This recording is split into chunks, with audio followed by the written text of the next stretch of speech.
Hello everybody, मेरा नाम है विशाल और मैं आप सबके लिए लेकर आया हूँ business standard plus financial express का एनालिसिस। इस वीडियो में हम लोग बहुत ही सिंपल लैंग्वेज में एनालाइज करेंगे बिजनेस न्यूज़पेपर्स को जो हैं बिजनेस स्टैंडर्ड और फाइनेंशियल एक्सप्रेस के आर्टिकल्स। गोल ये है कि सिंपल तरीके से समझे कि आसपास जो इकोनॉमिक फाइनेंशियल बिजनेस इवेंट्स हो रहे हैं, हमारे जॉब्स पर, इन्वेस्टमेंट्स पर, लोन्स पर, हमारे पॉकेट पर क्या उसका असर पड़ सकता है। बहुत इंपॉर्टेंट है इस चीज़ को जानना, चाहे आप किसी भी फील्ड में हो, किसी भी एरिया में हो, चाहे आप स्टूडेंट हो या फिर आप जॉब करते हो। It's really important to learn all this. And आप चैनल को भी सब्सक्राइब कर लीजिए अगर आपको पसंद है इस टाइप के articles. Will start with the first article. और आज ऑटोमोबाइल सेक्टर के बारे में कुछ दो इंपॉर्टेंट आर्टिकल्स मैं लेकर आया हूँ। और हम लोग इस जो सीरीज चल रही है हमारी इस वीडियो की, इसमें हम पहले भी डिस्कस कर चुके हैं कई बार ये सारी चीजें। अगर मैं पूछूं आप में से, सब में से, कि सबसे ज्यादा आप लोग ऑटोमोबाइल सेक्टर में किस पर बुलिश हो, सबसे ज्यादा आपको क्या पसंद है, आगे लगता है कहाँ बढ़िया स्कोप है रिटर्न्स का, इन्वेस्टमेंट का, तो सब लोग एक ही जवाब देते हैं। 99% लोग वो है इलेक्ट्रिक व्हीकल्स। इलेक्ट्रिक व्हीकल्स की बात करते हैं, सभी करते हैं। ऐसा नहीं है कि मैं बोलूंगा माइनॉरिटी को यहाँ पे कोट करना जरूरी होगा, क्योंकि बिल्कुल 1% ही लोग होंगे जो कहेंगे कि नहीं नहीं, ईवी जो है वो अभी कुछ खास नहीं है। सो यहाँ पर आप देखिए कि जो डेटा आ रहा है, गवर्नमेंट भी क्योंकि ईवी पर ही सबसे ज्यादा बेट कर रही है, सबसे ज्यादा पॉलिसीज लेकर आ रही है, थोड़ा सा ऑपोजिट आ रहा है। यहाँ से हमें देखने को मिल रहा है कि देखिए सीएनजी कार सेल्स की ग्रोथ बहुत ही बढ़िया हो चुकी है पास्ट अदर पैसेंजर व्हीकल्स। अभी हमने कुछ ही दिन पहले एक आर्टिकल कवर किया था, उसमें हमने देखा था कि सीएनजी कार सेल्स अगर आप देखें तो इनका मार्केट शेयर 80% इंक्रीज हुआ है सेल्स में। एंड यहाँ पर भी रिपोर्ट कार्ड लेके हम जनवरी से लेके अगस्त 2024 तक का। तो सबसे ज्यादा पुश किसको मिल रहा है? ईवीज को। ईवीज के लिए सब्सिडी है, मैन्युफैक्चरिंग में इंसेंटिव्स है, हर चीज में इन्हें फायदा मिल रहा है। लेकिन यहाँ पे कंप्रेस नेचुरल गैस वाली गाड़ियां, सीएनजी गाड़ियां, सब बहुत ही फास्ट, मैं बोलूंगा ये फ्यूल ऑफ चॉइस बन रही है इंडियन कार बायर्स के लिए। यहाँ पे सेल्स ग्रोथ बहुत बढ़िया देखी जा रही है फर्स्ट 8 मंथ्स में। एंड दूसरे वेरिएंट्स को इन्होंने पीछे छोड़ दिया है। यस, जितनी भी सीएनजी गाड़ियां अगर आप देखें जो बिकी हैं जनवरी से लेके अगस्त तक, 46% इंक्रीमेंट है। 46% गाड़ियां ज्यादा बिकी है पिछले साल, ईयर ऑन ईयर बेसिस पे अगर आप कंपेयर करें तो उसके कंपैरिजन में।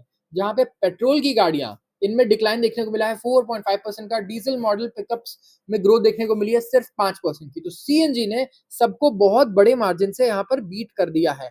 वॉल्यूम के टर्म्स में अगर आप देखें, नंबर ऑफ कार्स जो बिकती हैं, व्हीकल सीएनजी व्हीकल सेल्स अब 30% है ऑफ पेट्रोल व्हीकल सेल्स। तो हर 3 में से एक गाड़ी जो प्रोड्यूस होती है by the countries largest automaker, कौन है? हमारे देश का सबसे बड़ा automaker Maruti Suzuki India limited. वो एक सीएनजी मॉडल है। तो सीएनजी अब देखिए कि 1 आउट ऑफ एवरी 3 कार है मारुति का जो मैन्युफैक्चर होता है। एंड सीएनजी पेनिट्रेशन कंपनी का ओवरऑल पोर्टफोलियो में 34% यहाँ पर हो चुका है। तो सीएनजी को लेके काफी ज्यादा बढ़िया डेवलपमेंट्स आ रही हैं। काफी सारे फैक्टर्स हैं जो इस ग्रोथ को ड्राइव करते हैं, जैसे कि नए कार लॉन्चेस हुए हैं, सीएनजी रिफिलिंग स्टेशंस बढ़े हैं काफी पहले से, इनोवेशंस आया है जैसे कि टाटा मोटर्स का ट्विन सिलेंडर सिस्टम, या ओरिजिनल इक्विपमेंट मैन्युफैक्चरर्स फोकस कर रहे हैं लेस पोल्यूटिंग फ्यूल्स पे, ऐसे फ्यूल्स जो कम पोल्यूशन करते हैं जैसे कि सीएनजी। तो ये कॉर्पोरेट एवरेज फ्यूल एफिशिएंसी को मीट करने पे भी काफी फोकस कर रहे हैं, जिसमें ये कार्बन डाइऑक्साइड के एमिशन को कम करना चाहते हैं, बेसिकली पोल्यूशन कम क्रिएट करना चाहते हैं अपने इंजन से। तो काफ़ी मैं बोलूँगा ये चौंका देने वाला डेटा है कि सीएनजी में अचानक से लोगों का इंटरेस्ट इतना ज़्यादा है कंपैरेटिवली। एंड देखिए हाइब्रिड भी यहाँ पे बढ़िया हमें आते हुए नज़र आ रहा है। डीजल हाइब्रिड, पेट्रोल हाइब्रिड, फिर इलेक्ट्रिक व्हीकल इसके बाद, और लास्ट में है पेट्रोल जहाँ पे नेगेटिव ग्रोथ देखने को मिली है -4.5%। तो सबसे बढ़िया ग्रोथ इन मॉडल्स में हमें नज़र आ रहा है। आते हैं अगले आर्टिकल पे, ये भी रिलेटेड है कार से ही। अब देखिए काफ़ी ज़्यादा कंट्रोवर्सी हो गई थी जब यूपी गवर्नमेंट ने कहा कि हम लोग जितनी भी हाइब्रिड कार्स हैं, strong hybrid and mild hybrid cars हैं जो इलेक्ट्रिक प्लस पेट्रोल हैं, दो फ्यूल से चलते हैं बेसिकली, इनको इनके ऊपर भी जो टैक्स लगता है उसे बहुत कम कर देंगे, इनका ये कहना था, क्योंकि ये भी क्लीन फ्यूल है। तो सारी कंपनीज इसके अगेंस्ट गई। उनका ये कहना था कि आप देखिए चाहते हैं कि आप इलेक्ट्रिक व्हीकल्स को प्रमोट करें, तो आपको हाइब्रिड और सीएनजी के लिए जो आप टैक्स कट्स कर रहे हैं और रिलीफ दे रहे हैं उनको बंद करना होगा, क्योंकि ईवी इस टाइम पे तभी सर्वाइव कर पाएगी जब सरकार इनकी पूरी तरीके से मदद करेगी, मैन्युफैक्चरिंग साइड पे भी और सेल साइड पे भी। लेकिन यहाँ पे स्टेट गवर्नमेंट के प्लान्स अलग है। जैसे यूपी गवर्नमेंट ने किया वैसे ही कर्नाटका गवर्नमेंट भी क्या कर रही है, प्लान कर रही है कि वो टैक्सेस कम करने वाली है और फाइनेंशियल इंसेंटिव्स देने वाली है उन कंपनीज को इन क्लीन मोबिलिटी सेक्टर, जो क्लीन फ्यूल बेचती हैं। क्लीन फ्यूल क्या हो गया? जैसे कि हमारा इलेक्ट्रिक व्हीकल हो गया, एंड हाइब्रिड भी मैं बोलूंगा क्लीनर है, ना कि कंप्लीटली क्लीन बट क्लीनर है। एंड यहाँ पे स्टीप टैक्स कट मिलेगा, बड़ा टैक्स कट मिलेगा हाइब्रिड कार्स के लिए, जिससे टोयोटा को काफी बूस्ट मिल सकता है। यस, टोयोटा और मारुति सारे स्टेट से रिक्वेस्ट कर रहे हैं कि आप प्लीज हाइब्रिड कार्स पर भी ध्यान दीजिए, हाइब्रिड पर भी टैक्स जो लग रहे हैं उन्हें कम कीजिए, क्योंकि हाइब्रिड भी कंपैरेटिवली क्लीनर है और ऐसा पॉसिबल नहीं है कि सारे के सारे लोग देश में अभी इलेक्ट्रिक व्हीकल खरीद लेंगे। तो आप चाहते हो कि हम लोग जल्दी से क्लीनर फ्यूल पे ट्रांजिशन करें, तो आपको हर टाइप के फ्यूल की गाड़ी को प्रमोट करना होगा। ऐसा आप नहीं कर सकते कि आप सिर्फ इलेक्ट्रिक व्हीकल ही प्रमोट करेंगे, और ये सही भी नहीं है। तो ये लॉजिकल साउंड करता है। तो यहाँ पर कर्नाटका गवर्नमेंट भी ये डिसीजन ले सकती है, जहां पर काफी बढ़िया मैं बोलूंगा इम्पैक्ट आ सकता है मारुति पर एंड टोयोटा पर, क्योंकि ये दोनों गाड़ियां देखिए, मारुति की आपको कोई इलेक्ट्रिक गाड़ी मिलेगी नहीं, क्योंकि जितनी भी जापानीज ब्रांड्स है ना, इनका फोकस क्या है, इनको लग रहा है कि इलेक्ट्रिक में तो बहुत भीड़ है, बाकी और भी फ्यूल आने चाहिए फ्यूचर में जिससे गाड़ियां चले, सिर्फ एक फ्यूल कभी नहीं रहना चाहिए। और इसीलिए वो हाइब्रिड पर वर्क कर रहे हैं, हाइड्रोजन फ्यूल पे वर्क कर रहे हैं, तरह तरह के फ्यूल पर वो काम कर रहे हैं इस वक्त। जितने भी जापानीज ब्रांड्स हैं, आप चाहे टोयोटा को देखिए या फिर आप दूसरे जापानीज कार मेकर्स को भी देखेंगे, सबका एटीट्यूड इसको लेकर के काफी सेम है। अब ये सेकंड स्टेट हो सकता है कर्नाटका आफ्टर उत्तर प्रदेश, जिन्होंने टैक्स ब्रेक दिया है हाइब्रिड कार्स को। तो for which Toyota has lobbied to the centre, Toyota ने सेंटर को भी काफी लॉबिंग की इसके लिए। एंड कर्नाटका यहाँ पे थर्ड हाईएस्ट सेल्स होती है इलेक्ट्रिक व्हीकल्स की, तो काफी इंपॉर्टेंट स्टेट है। एंड ये रोड टैक्स ड्रॉप कर सकता है और रजिस्ट्रेशन चार्जेस हाइब्रिड कार्स के लिए जिनकी कीमत $30,000 से ज्यादा है, तो 13% से उसे लेकर आ जाएगा 18% से इसे लेकर आ जाएगा 13% पर। तो 5% का रिलीफ भी काफी बड़ा होता है, क्योंकि कार्स महंगी आती हैं। ये state road and registration taxes जो चार्ज किया जाता है सेंट्रल सेल्स टैक्स के अलावा, और 5% for EVs and up to 43% for hybrid. इतना ज्यादा टैक्स लगता है हाइब्रिड्स पे, बिल्कुल पेट्रोल डीजल की तरह ही टैक्स लगाया जाता है। तो कंपनीज भी लॉजिकल अगर कह रही है कि हम पेट्रोल डीजल जितना पोल्यूशन ही नहीं करते, बिल्कुल कम पोल्यूशन करते हैं अगर उनसे, तो अब हमें इतना क्यों पनिश कर रहे हो, हमें क्यों नहीं प्रमोट कर रहे हो थोड़ा भी। तो कर्नाटका प्लान कर रहा है कि इंसेंटिव्स दे 25% तक on capital investments by makers of EV. अगर वो कंपोनेंट बना रहे हैं, ईवीज मैन्युफैक्चर कर रहे हैं, तो 25% तक का उन्हें इंसेंटिव मिले कैपिटल इन्वेस्टमेंट पे। और ड्राफ्ट ये भी बता रहा है कि वो फाइनेंशियल इंसेंटिव देंगे, मतलब पैसों के टर्म्स में इंसेंटिव देंगे 15% से 25% तक की आपके इन्वेस्टमेंट पर, अगर कंपनीज इन्वेस्ट करती है फिक्स्ड एसेट में। जैसे कि फिक्स्ड एसेट किसको बोलते हैं? जो फिक्स्ड रहता है, ऐसा नहीं कि तुरंत उठाया और बेच दिया। जैसे कि लैंड, मशीनरी, बिल्डिंग्स, नई फैक्ट्रीज आप सेटअप कर रहे हो, या फिर आपकी एग्जिस्टिंग फैक्ट्री है जिनको आप एक्सपैंड कर रहे हो। जैसे 1000 गाड़ियां बन सकती थी आपके फैक्ट्री से, अब आप 10,000 के लिए एक्सपैंड कर रहे हो या 2000 के लिए एक्सपैंड कर रहे हो, तो ये एक्सपेंशन हो गया, यहाँ उसके लिए भी बेनिफिट्स दिए जाएंगे।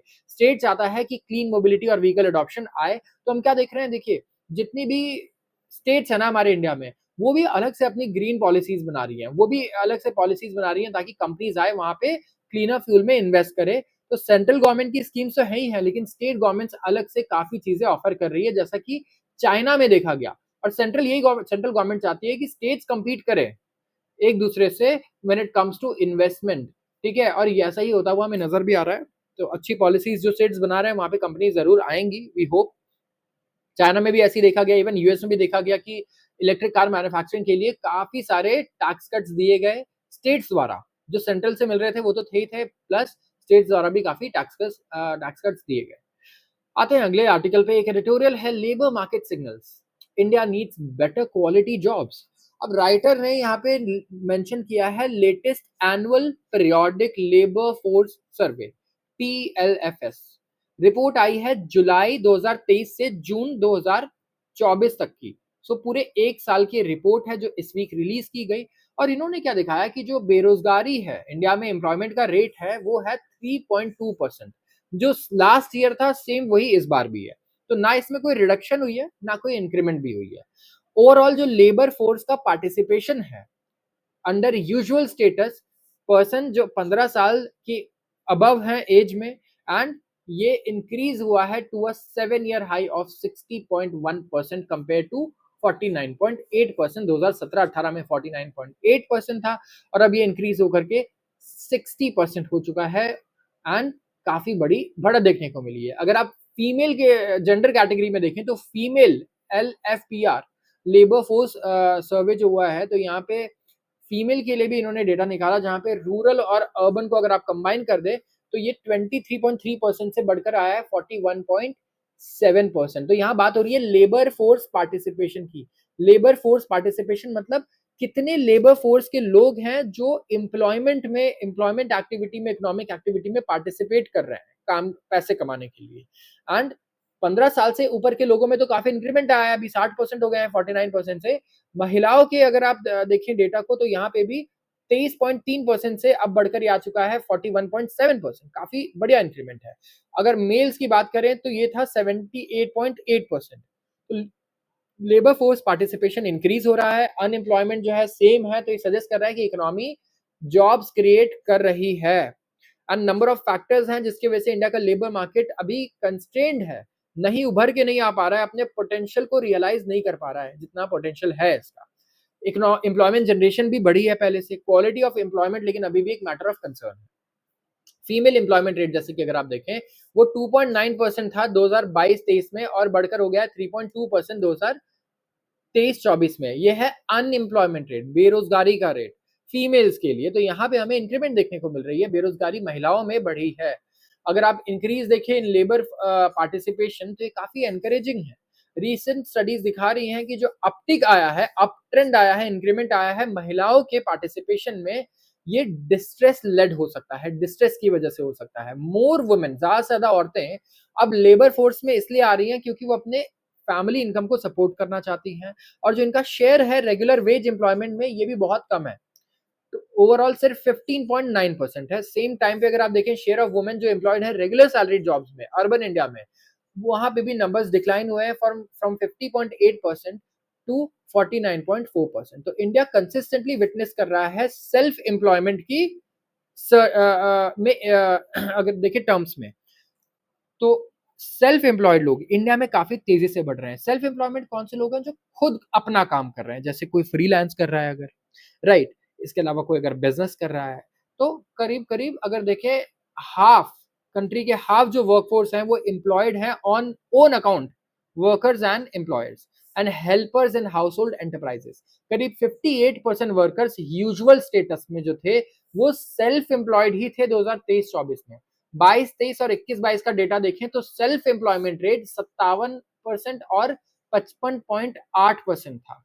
तो अगर आप देखें वर्स, जो rise in self employment category है वो उन लोगों द्वारा आइडेंटिफाई किया जा रहा है जो अनपेड हेल्पर्स हैं हाउस होल्ड में और एंटरप्राइजेस में, जहां 19.4% वर्कफोर्स 2023 में, जो पहले 18.3 था 22-23 में एंड 13.6 था 17-18 में। तो अनपेड हेल्पर्स काफी इंक्रीज हुए हैं पहले से, जिन्हें पे भी नहीं मिलता। क्लियरली जो इंक्रीमेंट है सेल्फ एम्प्लॉयमेंट में और वर्क इन फैमिली एंटरप्राइजेस में, ये हाईलाइट करता है कि रेम्यूनरेटिव मतलब पैसा कमाने वाली अपॉर्चुनिटी जो है ना एम्प्लॉयमेंट में, उसकी अभी भी देश में कमी है। इन कैटेगरीज में जो एम्प्लॉयमेंट है ये यूजुअली किसी रिटर्न जॉब कॉन्ट्रैक्ट के द्वारा नहीं आती है। तो ये काम आप बोलते हैं, हम एक बोलते हैं ना पक्का काम होता है और एक कच्चा काम, एक पेपर पे प्रॉपर होता है काम, और एक सिर्फ वर्बली हो गया कि हाँ ठीक है आप यहाँ काम करोगे। तो ये उन सिचुएशंस को डिस्क्राइब कर रहा है यहाँ पर कि जो एंटरप्राइजेज हैं, फैमिली एंटरप्राइज, वहां पे कोई रिटर्न जॉब कॉन्ट्रैक्ट नहीं होता है और अर्निंग्स भी बहुत कम होती है और कोई जॉब सिक्योरिटी नहीं है। इंडियन लेबर मार्केट में एक और डिफिशियंसी है, अगर आप एग्रीकल्चर सेक्टर का कंट्रीब्यूशन देखें इंडिया के जीडीपी में, तो सिर्फ 18.2% है, लेकिन ये 46% लोगों को एम्प्लॉयमेंट देता है। यस, और यहाँ पे 30 बेसिस पॉइंट का इंक्रीज भी हुआ है प्रीवियस ईयर से। तो इसका मतलब जॉब क्रिएशन जो कंट्री में हो रहा है वो एडिक्वेट जितना होना चाहिए उससे अभी बहुत ही ज्यादा कम है। और ये नोट करना जरूरी है कि जितने भी इंटर स्टेट वेरिएशंस यहाँ पर है ये हो सकते हैं, जैसे कि सेवरल हाई इनकम स्टेट्स है लाइक केरला, हरियाणा, पंजाब, तमिलनाडु, ये दिखा रहे हैं कि यहाँ एग्रीकल्चर शेयर में एम्प्लॉयमेंट कम है जितने भी अमीर स्टेट्स हैं ओवरऑल। और रेट जो है ये है 22 से 28% की रेंज में, जो कंपेयर किया जा सकता है अपर मिडिल इनकम कंट्रीज के जितने। एंड एम्प्लॉयमेंट एग्रीकल्चर में ये सेक्टर के कंट्रीब्यूशन जितना होना चाहिए, अब कोई 18% का ही सिर्फ जीडीपी कंट्रीब्यूशन देता है सेक्टर, और 40% लोगों को एम्प्लॉय कर रहा है यहाँ पे, विच इज नॉट राइट। तो बेसिक पॉलिसी फेलियर दशकों तक जो चलती आ रही है, इसकी वजह से इंडिया अभी तक इस एबल नहीं बन पाया है कि वो इंक्रीज कर पाए employment in low skill manufacturing, जिसकी वजह से एग्रीकल्चर से लोग मूव करके मैन्युफैक्चरिंग में आए। और ये बहुत जरूरी है, एग्रीकल्चर में जो 46% लोग एम्प्लॉयड हैं, ये ज्यादा दिन तक नहीं रह सकते, एग्रीकल्चर में काम नहीं कर सकते, क्योंकि देखिए फ्यूचर इज ऑटोमेशन। आगे जो फ्यूचर है वो क्या है, ऑटोमेशन है। और ऑटोमेशन एग्रीकल्चर में आएगा तो लेबर की जो मैनुअल लेबर का काम है वो घटेगा ही घटेगा। और ये मैं बोलूंगा प्रोडक्टिविटी काफी ज्यादा बढ़ेगी यहाँ से। इंडिया की प्रोडक्टिविटी बहुत कम है एग्रीकल्चर के टर्म्स में आप देखेंगे तो। इन लोगों को जरूर कुछ ना कुछ एटलीस्ट हमें लो स्किल मैन्युफैक्चरिंग जॉब देनी होगी, ताकि एग्रीकल्चर से शिफ्ट करके पहले मैन्युफैक्चरिंग में और फिर वहां से अपने आप को अपस्किल करें। तो लार्ज नंबर ऑफ पीपल जो है ये एग्रीकल्चर में एंगेज हैं, और सेल्फ एम्प्लॉयमेंट है ये, बहुत ही कम अर्निंग्स के साथ, जो इकोनॉमिक और सोशल टेंशन को बढ़ा सकती है हमारे कंट्री में। And of course this is not a good news. 50,000 crore mega IPO में make it cracker of a Diwali. IPO मतलब इनिशियल पब्लिक ऑफरिंग, पहली बार जब कोई कंपनी शेयर मार्केट में अपने शेयर को लिस्ट करती है, जहां हम लोग आम जनता पैसा लगा पाए, इसे हम आईपीओ बोलते हैं, इनिशियल पब्लिक ऑफरिंग। यहाँ पर फेमस फेमस आईपीओ देखने को मिले, अभी लेटेस्ट बजाज हाउसिंग फाइनेंस का आया, हुंडई का आ रहा है, इसके अलावा जोमेटो आया था कुछ टाइम पहले, अब स्विगी आ रहा है उसका कंपेटिटर। तो दिवाली के वक्त करीब 50,000 करोड़ के मेगा आईपीओ हैं लोगों के लिए।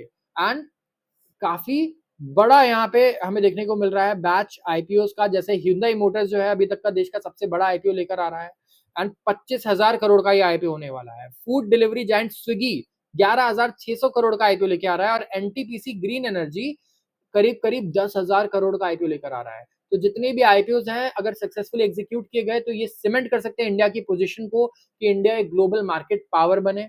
एंड एनकरेज कर सकते हैं और कंपनीज को कि वो भी अपनी कंपनी को इंडिया में लिस्ट करें, जहां पे वैल्यूएशन प्रीमियम बहुत बढ़िया है अगर ग्लोबली आप कंपेयर करें तो। और जितने भी मार्क्यू आईपीओ हैं, जैसे शपूरजी पलुंजी ग्रुप्स का एस्कॉन इंफ्रास्ट्रक्चर है, जो रेज करना चाहता है 6,500 crore. Solar panel manufacturing companies है वारी एनर्जी, ये 7,500 करोड़ एक्सपेक्ट कर रही है। तो काफी सारी कंपनीज आ रही हैं अच्छे अच्छे ग्रुप्स की।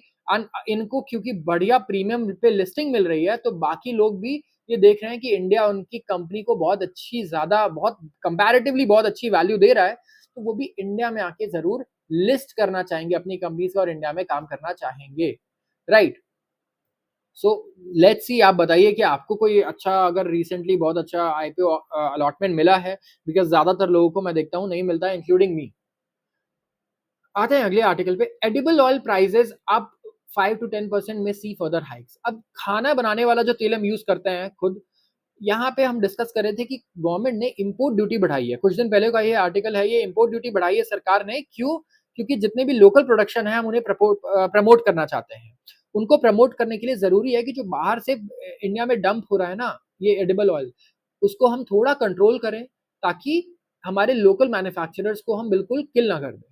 तो कंज्यूमर जो है, लेकिन अब उन्हें थोड़ा सा दर्द फील हो रहा है इन्फ्लेशन का किचन स्टेपल्स में, जैसे कि एडिबल ऑयल, क्योंकि इंपोर्ट ड्यूटी बढ़ाई गई क्रूड एंड रिफाइंड ऑयल पर। अगर आप प्राइस मॉनिटरिंग सेल देखिए डिपार्टमेंट ऑफ कंज्यूमर अफेयर्स का, तो जो मॉडल बेंचमार्क रिटेल प्राइसेस हैं मस्टर्ड ऑयल के, सनफ्लावर ऑयल के, पाम ऑयल के, जो इंडिया के किचन में यूज होते हैं, ये बढ़ चुके हैं। अब ये हो चुके हैं 148 रुपए लीटर, 129 रुपए लीटर और 110 रुपए लीटर। ये है मस्टर्ड नंबर 1 पे, नंबर 2 पे है सनफ्लावर ऑयल और नंबर 3 पर है पाम ऑयल। एंड ये पहले हुआ था 140 था, ये 120 था और ये था 100 रुपए। तो 10-10% की बढ़ोतरी तो देखने को मिल रही है, 5 से 10% की बढ़ोतरी। और हाइक अनाउंस हुआ था 12 दिन पहले। इंडिया करीब 58% जितना ऑयल कंज्यूम करता है ना, उतना वो इंपोर्ट करता है विदेशों से, विदेश से। एंड यहाँ पर रिटेल इन्फ्लेशन ऑयल और फैट कैटेगरी में नेगेटिव जोन में रहा है। 2023 फरवरी से अभी तक तेल के दाम बढ़े ही नहीं है, उल्टा घट रहे हैं। तो अब हमें थोड़ा सा हाइक देखने को मिल सकता है, क्योंकि इन पर इंपोर्ट ड्यूटी बढ़ा दी गई।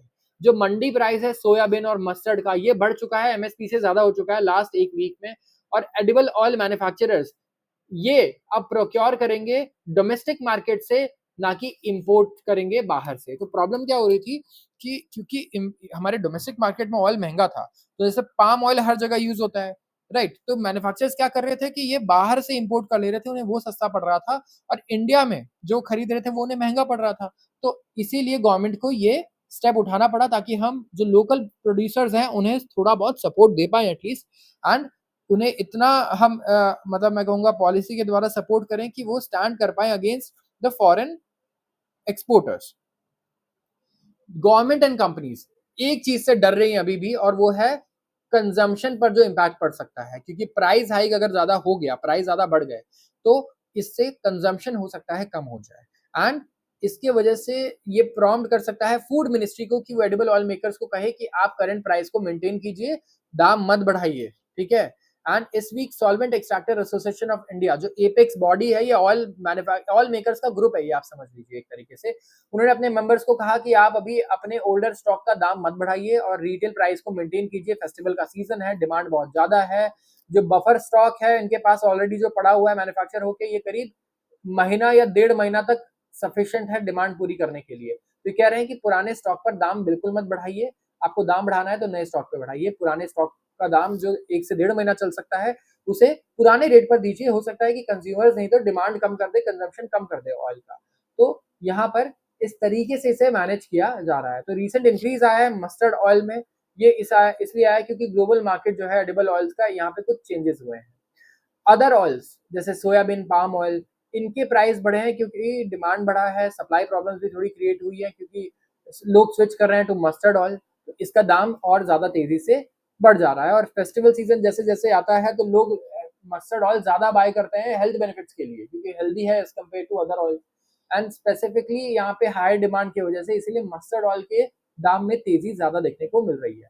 क्रूड पाम की अगर बात करें, सोया बीन की बात करें, सनफ्लावर की बात करें, तो इनका जो इनके ऊपर ड्यूटी लगती थी, टैक्स लगता था, वो 5.5% लगता था और अब कर दिया गया है 27.5%।